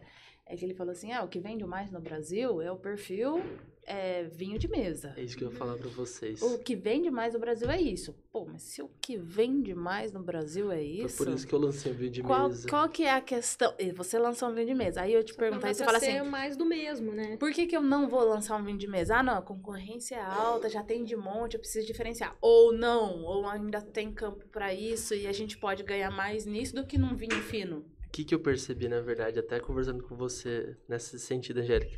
Vender vinho fino, eu não sei o termo pra isso, mas o pessoal fala muito, quando fala de profissão, tem algumas coisas que são mais sexys. Eles falam assim, o Dani já usou esse termo alguma vez. Então tem umas coisas que você fala, cara, dá mais gosto de você vender. E o vinho fino é isso, você vai falar de história, de Bordeaux, Borgonha, negociar, usar os termos difíceis, então é chique, é legal. Mas quando eu vi a oportunidade do vinho de mesa, e daí falando de margem, de lucro, e demanda, eu vou entrar um pouquinho em demanda, eu falei, cara, eu tinha uma oportunidade, porque tem um produto de mesa. O que é esse produto de mesa, para vocês entenderem? É uma espécie de uva diferente. A uva fina é Vitis vinifera e a outra é Vitis lambrusca, Vitis americana, é uma outra espécie. O mesmo gênero, mas espécies diferentes. E por ser espécies diferentes, elas são mais adaptadas ao nosso clima. Então, elas produzem muito mais, têm uma qualidade padronizada. Só que o que tinha no mercado, geralmente, é aquele vinho que o pessoal está acostumado, de garrafão. Nossa. Então, assim, a gente não fala mal Eu não do vinho vejo de isso mesa. garrafão desde Aquilo que a gente bebia quando tinha uns Vixe, 18 tem anos. ainda. Exato, aquele Não, vinho de acho que garrafão. menos. Eu bebia quando tinha 12, né? Então, assim, e assim, a Que minha a nova família usava pra fazer suco de nunca... vinho, tava misturada com água e açúcar. Mas assim, você nunca vai ver meu pai falando mal do vinho de mesa. Porque a gente começou a nossa jornada com o vinho de mesa. A gente conseguiu posicionar esse produto muito bem lá no restaurante. A gente vende em taça, a gente foi uns pioneiros aqui no estado do vinho de mesa. A gente fortalecia. E quando eu vi, eu fui enganado pelo sexo, eu não tomava vinho de mesa. Eu falei, pai, inclusive eu não tomo vinho de mesa, exceto a uva Lorena. Então, vou deixar bem claro isso aqui. Porque não é por questão de ego, mas questão de sabor. Eu gosto muito mais dos vinhos finos. Mas a Lorena... Vou ter que tomar uns vinhos com você pra conhecer isso. Ontem, antes de ontem, eu já perguntei onde é que eu compro os vinhos dele, porque ele faz uma propaganda tão boa. Eu acho que essa semana, Ele tem uma- esse final às de vezes semana eu mandei mensagem pra você, né? Vocês estão na feira do vinho, É eu vou lá verdade. só pra tomar. Às vezes ele tem umas degustações lá no terroir, né? Vamos Pode fazer nos mais, chamarem, vou inclusive, chamar por vocês. E aí, Daí, continua, da a Lorena. Lorena foi uma uva que me encantou quando eu provei. Porque eu entrei numa live de noite do Daniel. O Daniel era presidente da Associação de Enologias aqui dos Enólogos aqui do Brasil. Ele falou, cara, quando eu sirvo esse vinho, as pessoas não acreditam que é vinho de mesa. Eu falei, cara, eu preciso provar esse negócio. E daí eu comprei o Lorena dele pra provar. Era muito bom. Por quê? Depois os amigos enólogos meus explicaram. O engenheiro agrônomo, ele criou, o nome Lorena é o nome da filha dele, alguma coisa assim. Lá da Embrapa de Bento, ele queria uma uva que tivesse o perfil aromático e de sabor das uvas finas, as moscatéis, mas que tivesse a facilidade de cultivo da uva de mesa. Então ele construiu a Lorena. Só que o que aconteceu com os produtores? Eles começaram a plantar a uva e começaram a tratar ela com garrafão, da mesma maneira que tratavam. E daí eu pensei, falei, cara, é um perfil de sabor que as pessoas têm demanda, que demanda um amigo meu me ensinou, o Yuri Torcato, da Croma, cara, mentorzão, assim, ele falou pra mim, William, demanda é vontade de comprar com capacidade econômica. Então, quando você tem vontade, dinheiro para comprar, você tem uma demanda. Então, a Ferrari, talvez a gente tenha muita vontade para comprar, mas tem poucas pessoas com a capacidade de uma Ferrari, talvez, aqui no estado. Ou tem muitas pessoas com essa capacidade, mas não tem vontade de comprar. Daí não tem a demanda para ter uma loja da Ferrari aqui. Que não dá pra andar. Então, exato, porque não dá pra andar. Então, você só tem por até isso o que eu não dinheiro, compro. mas não tem a É um demanda. perfil entusiasta, né? Lógico, ele vai ter outro carro para trabalho. Esse carro é para ele andar no final de semana. Mas nem né? dá, nem pro final de semana. Geralmente a demanda, às vezes, um desses fatores faz não ter. Aham. E daí, quando eu vi esse vinho, falei, cara, o pessoal tá numa faixa de preço que o pessoal compra, que o que vende mais no mercado é um vinho de 50 a 70 reais. É o que mais tem nos mercados, a gente observa, né? É, uma faixa legal. O pessoal erra muito. Isso aqui eu aprendi com outro amigo, então até eu falo que tem que ter ouvido de megafones, que a Sueli disse lá no CJI, eu trago pra vida. Um amigo meu me ensinou que vinho de entrada tem que ter rótulo elegante. Porque as pessoas não querem uma coisa divertida, elas querem uma coisa que seja elegante. Então eu falei, cara, eu tenho um produto que eu consigo, é uma uva de mesa, ok, mas eu consigo entregar qualidade acima nela. Só tem 2 pessoas que eu tô vendo fazer isso, eu e um outro amigo, que é o Cainelli, Roberto Cainelli, que tá passando ela por Carvalho, fazendo um trabalho muito legal com a Lorena, com a Bebiane, que são uvas brasileiras. Então a gente até mudou, não é uva de mesa, a gente tá vendendo como uva brasileira, porque é uma uva do Brasil. Entendi. Legal. Então a gente trouxe essa ideia da uva brasileira. Então assim, eu ia conseguir entregar num preço legal, com uma margem competitiva, e eu tenho fornecedores bons, e a qualidade dela vai ser padrão. Então assim, é muito difícil eu vou ter uma safra boa e uma safra horrível. Ah, isso é ótimo. Então uma uva boa. Então assim, tem um produto com qualidade, eu tenho uma demanda no preço correto. E eu consigo ter um diferencial de embalagem. Então, isso que a gente trouxe. Então, um produto legal, com preço legal, com uma embalagem legal. Então, eu tô vendo um produto de 70 reais com uma embalagem de 150. E a embalagem custou caro pra caramba. Acho que a embalagem custou 50% do meu custo do vinho. Embalagem, cara, tá linda a E embalagem. como faz diferença, né? É igual no mundo dos azeites, né? Na verdade, aquele azeite na garrafinha de plástico não é azeite, é só você ler lá, né? Que tem 3% de azeite de oliva. Exatamente. Mas você dá mais, se você não entender nada de azeite, qual você dá mais credibilidade? Aquela garrafa super desenhada, com um rótulo bonito, ou aquela garrafinha de plástico? Né? E o rótulo, não, perdão. Embalagem. A embalagem, ela traz também um valor agregado muito grande, né? Exato.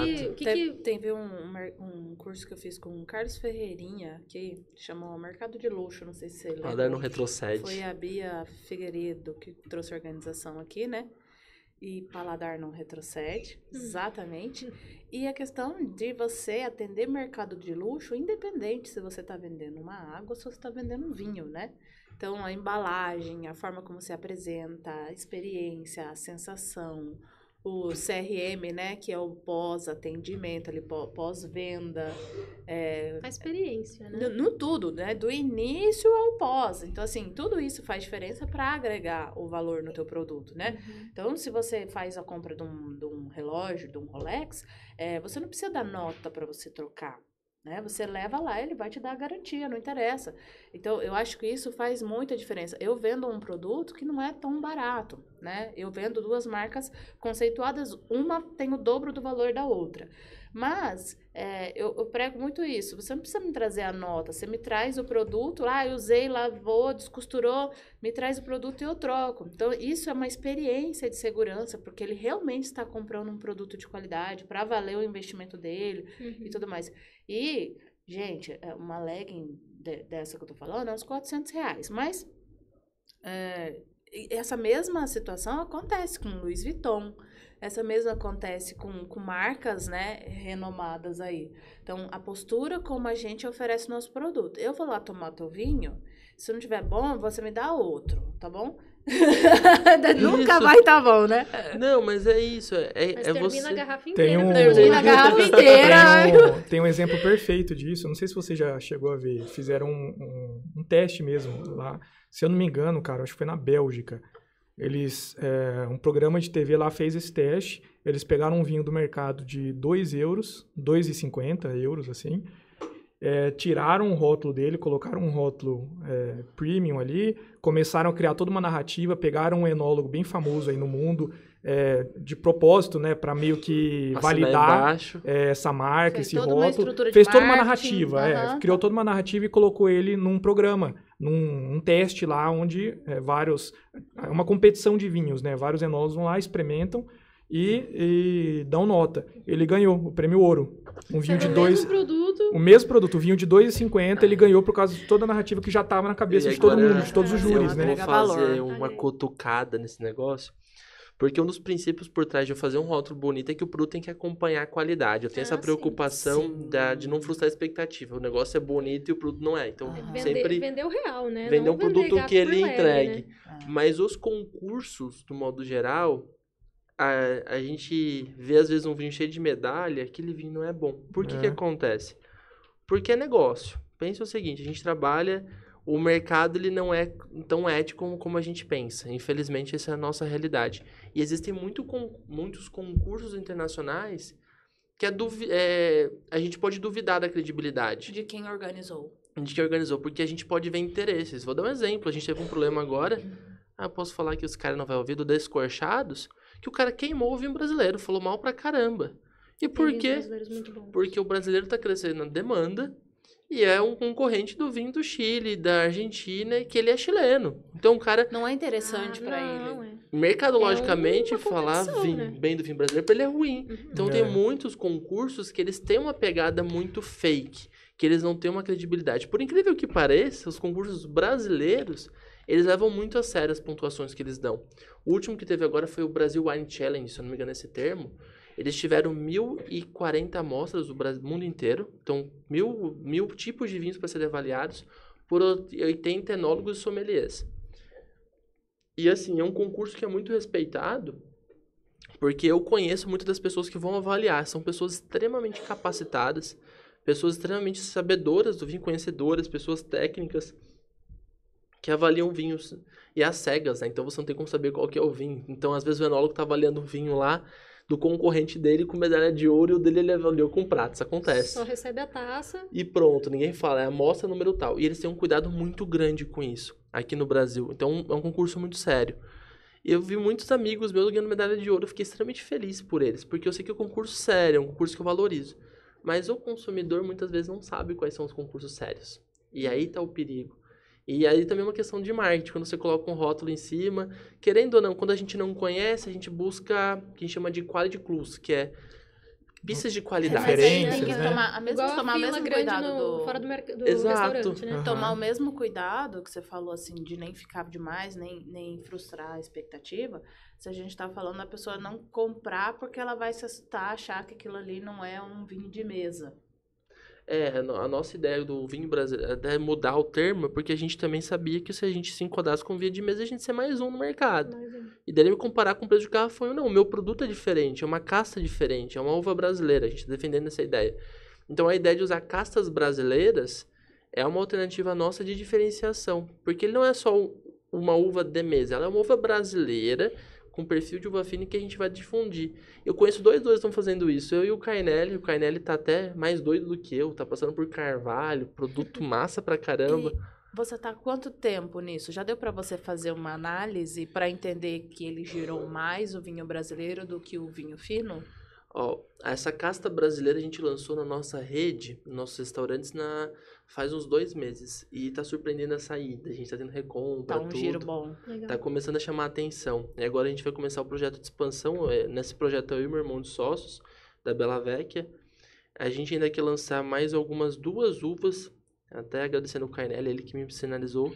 Que é a Margot, é uma uva muito parecida com a Merlot, também nesse mesmo uva brasileira. E tem a Bebiana, mas a Bebiana eu não devo lançar, mas que eu quero lançar uma Rosé. Então, esses 2 produtos a gente está analisando. Tem um pouco do sonho de querer fazer um espumante com Lorena ainda. Eu tenho que achar um logo igual o Cainelli para fazer esse teste comigo. E a gente quer trabalhar essa casta. Mas esse é o legal. A gente está trabalhando a casta brasileira, mas a gente não abandonou as finas. Eu tenho um outro produto que é Merlot, Cabernet Franc e Malbec. E Nagata Mangione são produtos premium. Eu escolhi castas que eu vou ter qualidade sempre. Então, por exemplo, a Cabernet Franc é uma casta que sempre foi nos bastidores. Mas então, ainda não deu para você analisar, então, de fato, se esse protótipo, vamos dizer assim, né? Nesse sentido, assim... Eu ainda não dei demanda. Eu já testei no lab, a gente fala que um laboratório, eu sou engenheiro agrônomo, então um laboratório é a primeira análise. Então, no lab deu certo, agora a gente está a campo. Então, você não sabe ainda se ele já vai vender mais do que o fino. Eu não quero, na verdade, que ele venda mais que o fino, mas eu já tenho 2 certezas. Uma, que minha margem é muito melhor. Então vai vender, porque a margem... Isso é maravilhoso, eu tenho margem de negociação. 2, o preço está do jeito que as pessoas querem. Então, porque, por exemplo, hoje na faixa que a Gata Mangione tá, eu tenho concorrentes muito pesados. Agora, na faixa que a Bela Vete tem, meus concorrentes são muito mais fáceis de bater. Então, minha briga é diferente. E, curiosamente, são mais fáceis de bater, mas com muito mais grana que eu e potencial produtivo, né? Porque os caras que pegam o Rosé Piscine, eu sou concorrente do Rosé Piscine do Bela Vete. Rosé Piscine tem uma capacidade produtiva e financeira muito maior do que a minha. Só que eu quero competir com cuidado, com carinho e vai dar certo.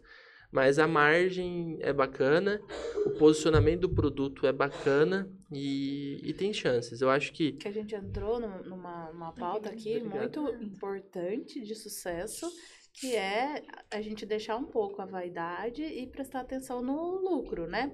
Na demanda, né? Pra, de fato, a gente ficar bilionário aí. E o Dani vai ser talvez o primeiro com a venda da empresa. Ele é o cara, porque ele criou Sofia com a questão da demanda, né? E, de fato, o lucro. Você consegue ter essa imagem no seu setor? Eu sou bem ignorante no seu setor, de verdade, assim, sem informação. Para mim, ainda é, tipo, muito, muito novo, assim, as realidades.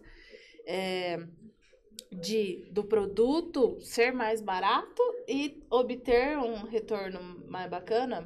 É um desafio muito grande, como em qualquer setor. Acho que esse desafio ele é um pouco menor porque, geralmente, uma empresa de tecnologia ela acaba tendo diferenciais mais nítidos ali para o empresário, sabe? Para o empresário, para o usuário, enfim.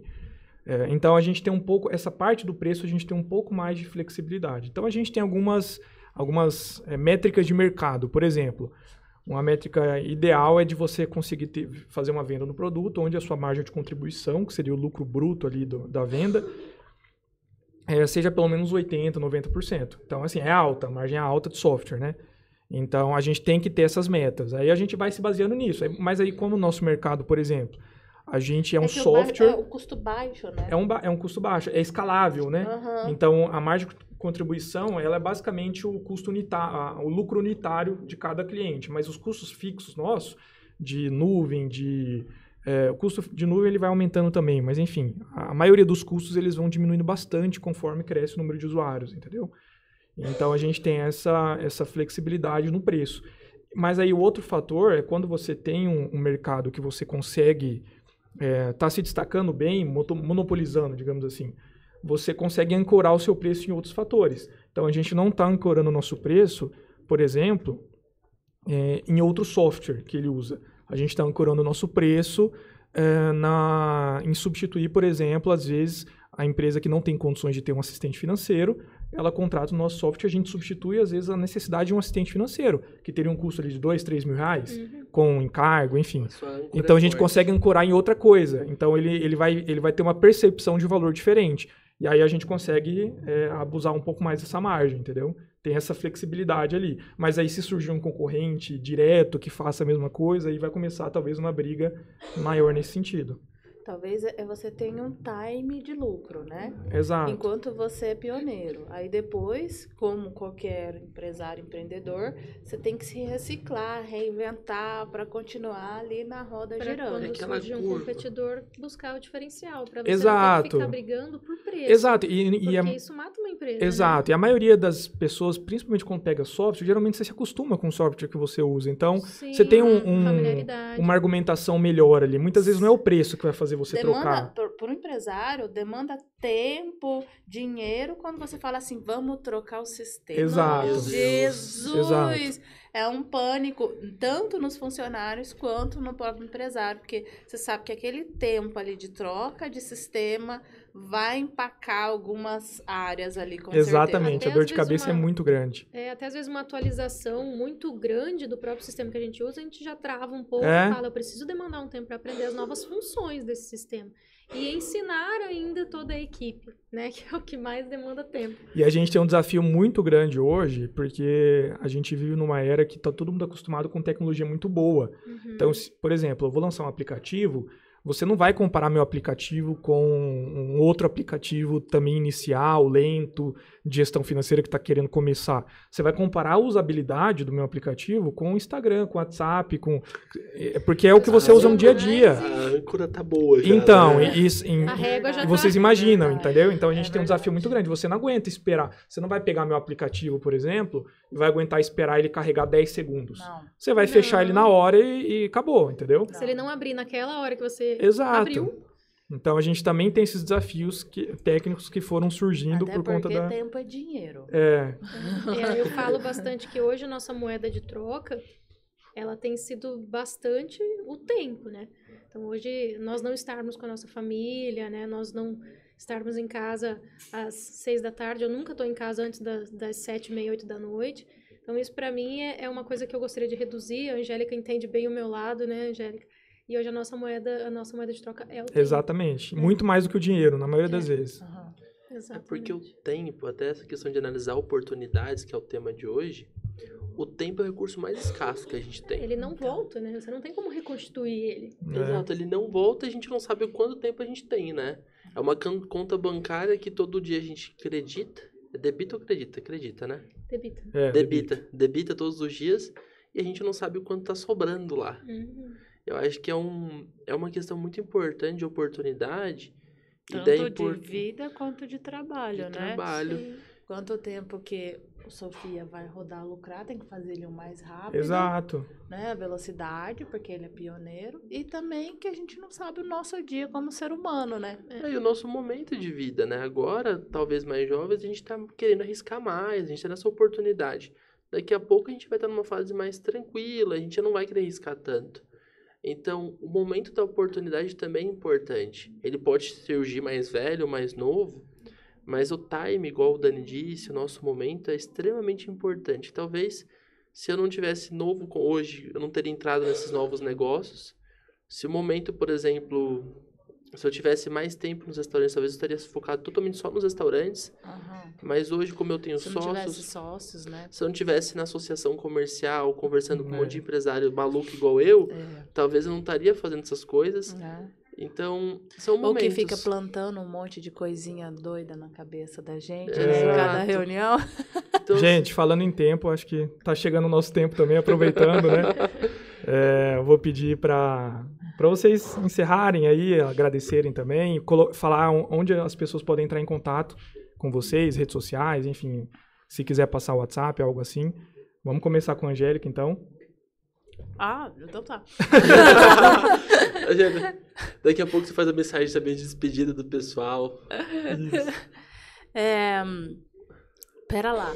A mensagem de despedida do pessoal ou a minha? Não, Mas a sua primeiro a é sua. isso. Bom, me encontro, eu sou entusiasta, né, também no empreendedorismo aí. Adoro falar sobre, a gente vai, inclusive a nossa evolução é baseada nessa troca rica que a gente tem aqui. Podcast, pessoas que trazem outras visões pra gente, oportunidade, né? Mostra pra gente, igual o William mostrou pra gente aí, a questão, né, do Estado, o que tem pra gente desenvolver mais.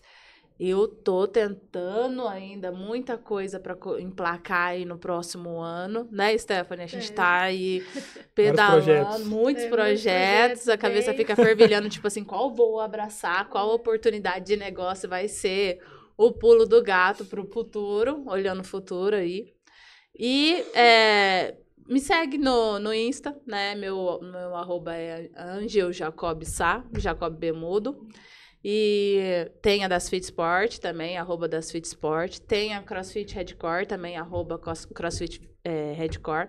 Tem um projeto novo que está engatinhando ainda no forno. Juntas, não? Então, a gente começou junta, mas a Stephanie vai dar prioridade pro jaleco por enquanto, né? A demanda é alta demais pra eu keep. Para as meninas. Mas a Stephanie faz parte também desse pãozinho que tá no forno, dessa criança ainda que não nasceu, que é o Momento Meu, arroba Momento Meu Spa, que Legal. vem aí pra suprir a dor, uma dorzinha ali que a gente viu em demandas, para assessorar o empresário, né? E com um olho no mercado de luxo, com um olho aí Da experiência, da fidelização de cliente. Então, a gente tá bolando aí esse Momento Meu Spa com o intuito de mimos para empresários presentear seus clientes. Foi um protótipo que deu certo, né, no Empretec, e a gente vai lapidá-lo. Muito bom. Muito bom. Legal. Stephanie, com você. Bom, uma mensagem que eu posso deixar... Olha, pensando agora, acho que o que eu posso falar para as pessoas é que, apesar dos desafios, né, da vida, parece que tudo é muito complexo. Quanto mais a gente cava ali um pouquinho, mais a gente descobre que o buraco é muito maior. Por mais que isso intimide a gente, nós não podemos deixar de perseguir os nossos sonhos, né? O William falou muito de sonhos de criança, e eu penso que sim, nós temos que correr atrás desses sonhos, né? Só que nós temos que correr atrás dos sonhos de maneira fundamentada, sem estar pisando muito em algodão doce ali, né? Então, persiga, sim, os seus sonhos, persiga, sim, suas vontades, né? Sempre com muita honestidade, muita ética. É importante isso, né? Alimentar esse desejo dentro da alma. E as pessoas podem me seguir no Instagram, o meu perfil do meu consultório é o meu perfil pessoal. Eu decidi não ter um outro perfil da clínica porque eu não dou conta. Menos uma coisa para se preocupar. Exatamente. Então pode seguir lá, o @ é dra.stefaniski, sem PH, sem Y, sem nada, gente. É o nome no português mesmo. E da loja é o @richesse, com CH e 2 S, Richesse Jalecos. Lá vocês encontram todos os produtos. E a gente consegue conversar por lá também. Tem os WhatsApps, mas aí eu passo por lá porque fica mais fácil. Perfeito. Obrigada. Show. E fica até difícil falar, vocês falaram bastante coisas bacanas e é um pouco disso, né? Que eu posso deixar para você de casa, a gente brinca aqui o papo do empresário. A gente abre o CJT da Associação Comercial e hoje aqui as pessoas todos são membros do CJT, nós somos membros, fazemos parte disso. E o que eu percebo mais importante hoje é a força do associativismo para empreender. É você se associar de pessoas que têm essa mesma trajetória, assim como a gente está fazendo, e ter novas ideias e compartilhar as dores. Então, para você de casa, uma dica que eu tenho é se apaixone também pelo associativismo. Conheça a Associação Comercial e Industrial de Campo Grande, conheça o Conselho de Jovens Empresários. E como empresário, o que eu posso falar para vocês é se apaixone pelo seu sonho. Eu acho que muitas das vezes a gente vai ter muito banho de água fria. Eu e o Dani conversamos de pessoas que a gente acredita bastante. Mas se você tem demanda de mercado, então você tem que correr atrás. Apaixone-se por negociação. Qualquer setor que você estiver na sua vida, você vai ter que negociar. A pessoa fala que você vai ter que vender, ok. Mas eu vou falar agora do negociar. Você vai ter que negociar. Vender, para mim, é parte do processo de negociação. Não negociação parte do processo de vendas. Então, é o que eu estou defendendo. Conheçam também nossos restaurantes, nossos vinhos, nossos cursos, a nossa agência de marketing. Está à disposição de vocês. Mas conheçam também o Conselho de Jovens Empresários, lá na associação, quinzenalmente, terças-feiras. Assistam os papos de empresário todo sábado. Aprendo muito com cada uma das pessoas que a gente conversa, quando eu assisto em casa. E é isso, empreender é isso, é viver aprendendo, é viver testando a demanda, é desistir também, não desistir de empreender, mas desistir de um modelo de negócio. Não pode ser cabeça dura, né, no erro. Também não é ser cabeça dura, se o modelo de negócio é ruim, a gente tem que pivotar. Eu já pivotei alguns negócios, entendi, quando eu comecei a agência, ela tinha uma cabeça, hoje mais maduro, entendendo mais o mercado, a demanda. Hoje a gente está com um projeto muito mais consistente, porque a gente pivotou muita coisa. Então, às vezes, o ego é o nosso inimigo, e saber lidar com o ego é o principal ponto para você, empresário de casa. E associativismo ajuda isso, porque nos princípios do associativismo é voltar a ser liderado. Hoje eu estou como coordenador do CJT, daqui a pouco vai ter outro coordenador, eu vou estar lá no grupo sendo liderado. Eu, como coordenador, sou liderado pelo nosso presidente, Renato Paniago, um grande exemplo de associativista para mim, uma pessoa que trouxe para mim uma visão empreendedora no associativismo muito grande. E compartilhar isso com vocês. Entrem no associativismo. Eu acho que é um grande ensinamento do controle do ego, de modo geral. E obrigado, Dani. Obrigado, Angélica. Foi um prazer estar aqui com vocês. Né? Hoje eu sou entrevistado. Você vê que voltou. Então a gente sempre vê o William aí liderando aqui o podcast hoje esteve do outro lado da cadeira, né? Aproveitando legal. para perguntar, né? Bastante. É uma experiência legal, de verdade. Eu gosto das duas experiências. Vocês podem compartilhar um pouco da experiência. Mas você não falou como que faz pra te encontrar nas redes Pra sociais? me encontrar, William Francescon, W-I-L-L-Y-A-N, daí Francescon, F-R-A-N-C-E-S-C-O-N. Mania de gaúcho é nome difícil, né? Então, William Francescon. Me encontra lá no Instagram, eu falo que lá no Instagram que não adianta afiar um machado se você não for cortar a lenha. Então, um dos princípios nossos é aprenda para executar. Então, o conceito é prático.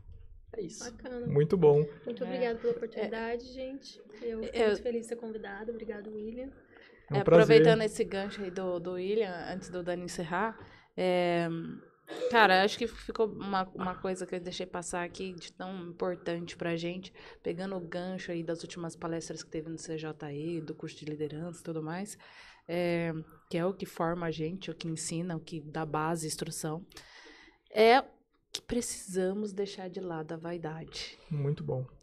Deixar de lado a vaidade e começar a olhar para o lucro, começar a olhar de fato aonde que a gente vai ganhar sem a vaidade. E fica aí uma dica para quem quer o livro Lucro Primeiro. É muito bacana para a gente conseguir ter. Já leu? Não conheço. Dani? Lucro Primeiro. É terrível, mas é bom. É terrível porque ele dá um choque assim na sua cabeça. Um banho de água fria. Um banho de água fria. E aí, não tem a ver com a vaidade, mas você consegue enxergar as coisas de um outro ângulo, assim. Como é realmente importante a gente ver os lucros. Muito bom.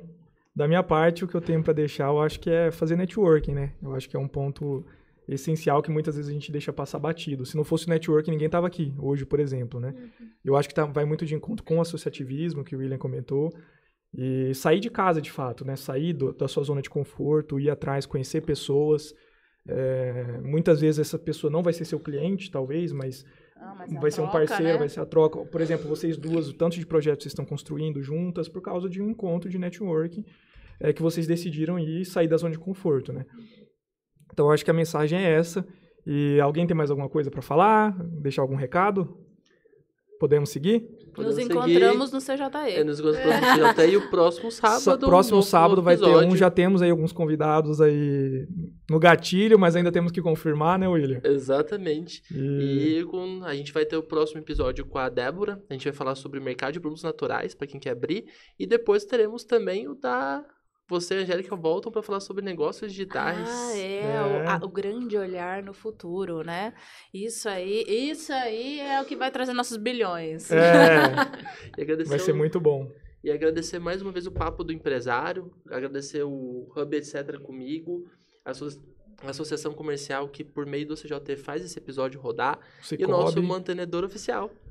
Cicobi, exatamente. Que inclusive tá com uma agência agora lá na associação. Lá né? na associação comercial. comercial. Conversar com a Valquíria, pessoa boníssima, que tá aí para solucionar nossos problemas também. Isso, tá dentro da associação, dentro da casa do empresário para todo mundo. Show de bola. E faltou falar também das minhas redes sociais, né? Por favor. Exatamente.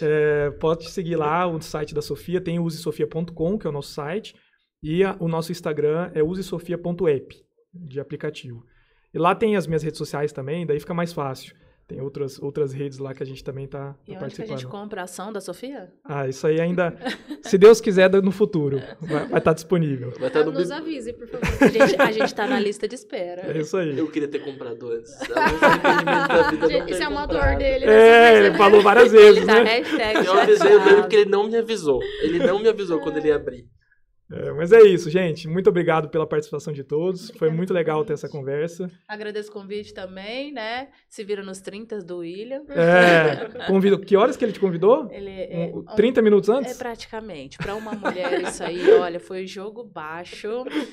Foi jogo baixo mesmo. Fala pra mulher, vai tomar banho, fazer maquiagem, reboco. O homem nasceu pronto. Não, agora avisar a mulher 30 minutos antes é sacanagem. E eu não tô nem levantando a questão da pauta, né? Não deu nem tempo pra eu pensar. Exatamente. Mas é isso, pessoal. Obrigado mais uma vez. Um abraço. Obrigada.